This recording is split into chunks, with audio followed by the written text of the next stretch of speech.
பருவமழை ஆய்வுக் கூட்டம் கண்துடைப்பு நாடகமாக இல்லாமல் முழுமையாக களத்தில் இறங்கி மக்களை பாதுகாக்க வேண்டும் என்று அதிமுக முன்னாள் அமைச்சர் உதயகுமார் கூறியுள்ளார்.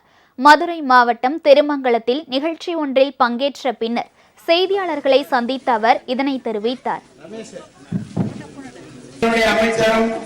சென்னையில் எவ்வளவு மழை பெய்தாலும் நாங்கள் அதை எதிர்கொள்வோம் என்று சொன்னார்கள். ஆனால் ஒரு நாள் மழைக்கே தலைநகர் சென்னை தத்தளித்து கொண்டிருப்பதை நாம் பார்க்கிறோம். மதுரையே மூழ்கி போய் கிடக்கிறது. ஒரு நாள் மழைக்கே எல்லா பகுதிகளும் தண்ணீர் சூழ்ந்து இருக்கிறது.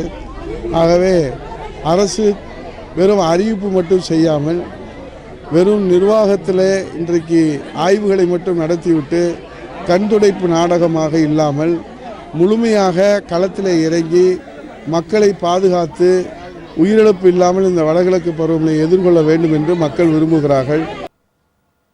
உங்கள் ராஜ் நியூஸ் தொலைக்காட்சியில் திங்கள் முதல் வெள்ளி வரை தினந்தோறும் பிற்பகல் 2 மணிக்கு உங்கள் பகுதியில் உள்ள குறைகளை நேரலையில் தெரிவிக்கும் புகார் பெட்டி நிகழ்ச்சி. பங்கு பெறுங்கள், பயனடையுங்கள், காணத் தவறாதீர்கள்.